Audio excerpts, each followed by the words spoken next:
behind me is my winter grow room. It's where the outside garden ends and my winter growing begins. And it's a 8 by 12 inch little room I closed in. I've got a couple of videos on how I built this. And I originally built it for my parthenocarpic original tomato. And since I've been using it for all kinds of things, both my parthenocarpic lines and other forms of breeding that I do. So this video is about preparing for an unexpected frost. I didn't see it coming this soon. I think it's about mid-October when it came. That was probably a few days ago. And so I had to do a bunch of preparation. So I'm going to show that in this video. And then a final outcome of what it looks like inside the grow room behind me. And so that's pretty much it. That's the main topic of this video. Try to keep it a little shorter than normal. Today's Sunday and it got up to 90 degrees. But this Wednesday it's supposed to get down to 64 with a low of 37. And at 37 I've had frost kill off projects. I've got a couple figs right now where the air layering is ready to be taken. Here's one right here. This one is LSU purple. And I'm going to take it and then I'm going to cut it back like my plan has always been, so that it'll encourage branching next spring. So I'm going to cut it back and I'll take these cuttings and root the cuttings. I've also got another one over here. It's the Cadota, and it has got pretty good roots on it too, or hopefully good enough. So I'm going to cut that one and do the same thing. These were Feroce Delicate, the next generation I grew out. You can see this one's gone. It's on my dolly there and it's going into the grow room. I've talked about this tomato. I've got to collect seed from it, and I'm going to take some suckers or tips as insurance. This one's not going anywhere. This is Brandy Bear, and I'm still in the deciding mode on which ones are the best examples. I have it narrowed down to 2 or 3. This is one I got flagged here. It's got a good shape, minimal cracking, but it's not very aggressive, so I got to take all those things into account.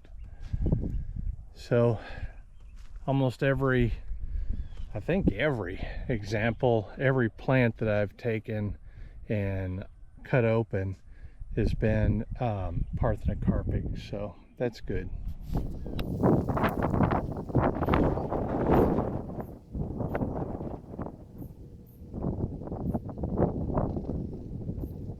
So we've got a freeze tomorrow morning, not a freeze, a frost, high frost potential, low of 35, and that always means we get frost here for some reason. So I don't know if you remember, but I planted these these plants in pots in the raised beds, but I got a video on it if you want to look at it. So now I need to take my preferred plant here, and I do have one, out and put it in my grow room so the frost doesn't kill it. Got a bamboo stick here and a bottom cover for the container. So I'm going to secure the bamboo stake first, and we'll pull it out.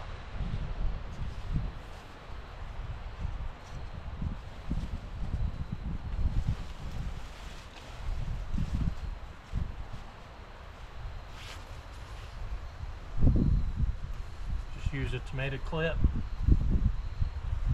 What that does is just keeps it from flopping around.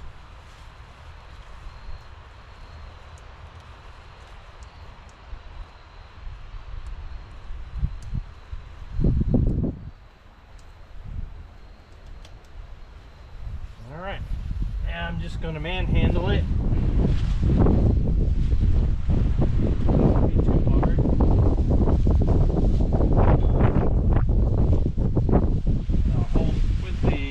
Bamboo shoot. Got a nice hole there where this used to be.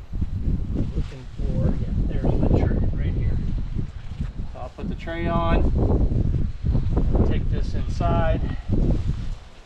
majority of roots are still in this little container, so I get a good watering, trim up the leaves a little bit, and what I'm trying to do here is mature this fruit right here so that I can save the seed from it. There's the fruit, and there's a hole where it was.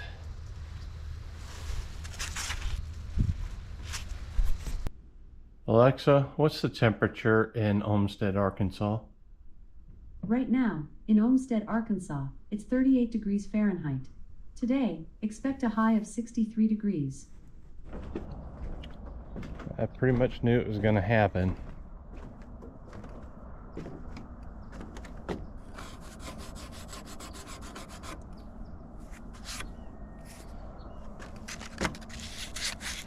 These leaves are frosted. Alright, you can see the air layers are still in place in a lot of these. I've taken some, like this particular one here had 4 on it. I've taken 2 already. And so we had a frost this morning, and a lot of the leaves are curled and damaged and may die. The growing tips seem to be okay from what I can tell. But the bottom line is it's supposed to be even colder tonight. In the right at freezing, and I don't want to lose these air layers, so I'm going to take them regardless of where they are in the rooting. Now, I did pull 2 off here, like I said, and I had minimal rooting, and so I removed a lot of the bigger leaves, and I think they'll recover just fine. Right.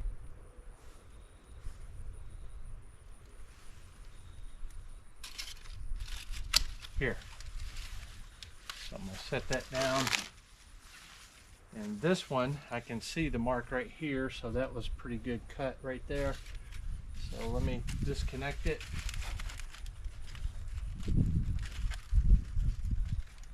I can't do too many at once because I'll confuse which is which. So I'm going to do these 2 on camera, and then I'll do the rest, and I'll show you an overall what it looks like.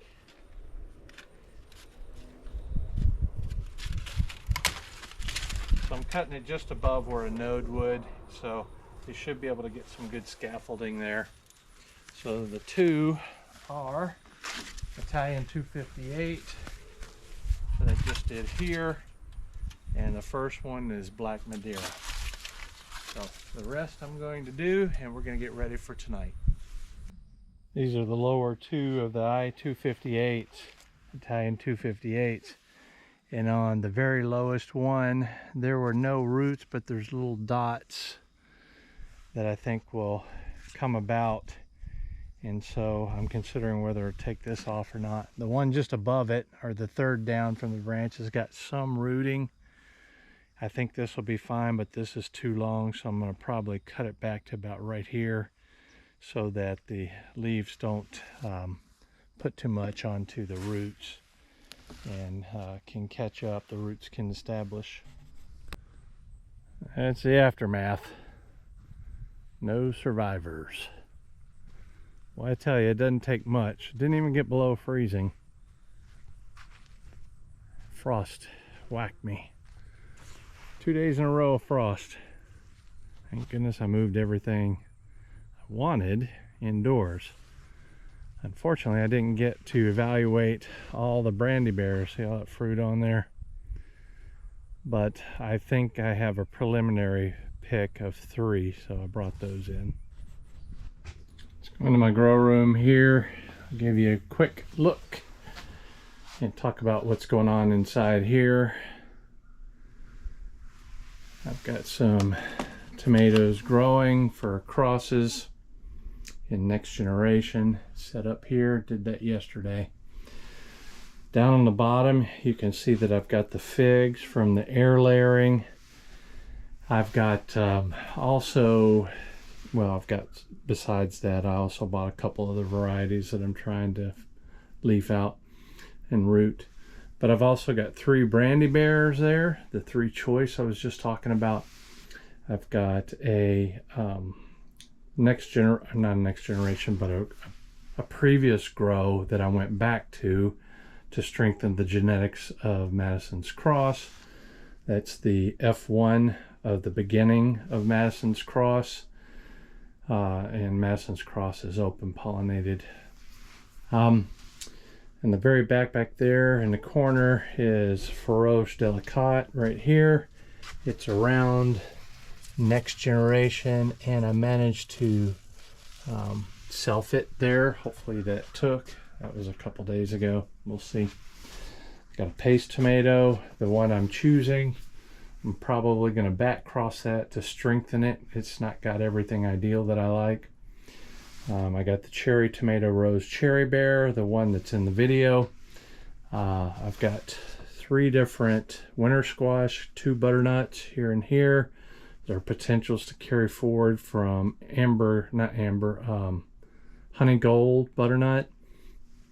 I've got a kabocha right here that I selfed that from a dehybridization. This is the F2 plant, and that seed in there hopefully will be F3, provided I can carry it to maturity. So that's pretty much it of everything I got on here. And there's the fig that I did the bud grafting onto, and it is got some potential here. If you can see here where my finger is there, that one of the buds are already starting to break. Hopefully that those grafts took at least 2 or 3 of them. And that's pretty much what's going on. I've got a couple of butternut on the rail up there that I'm going to try to attempt to save. The frost came, so I had to take them earlier than I wanted to. But yeah, this will keep me happy over the winter doing these projects. And this is my winter grow room and what's in it.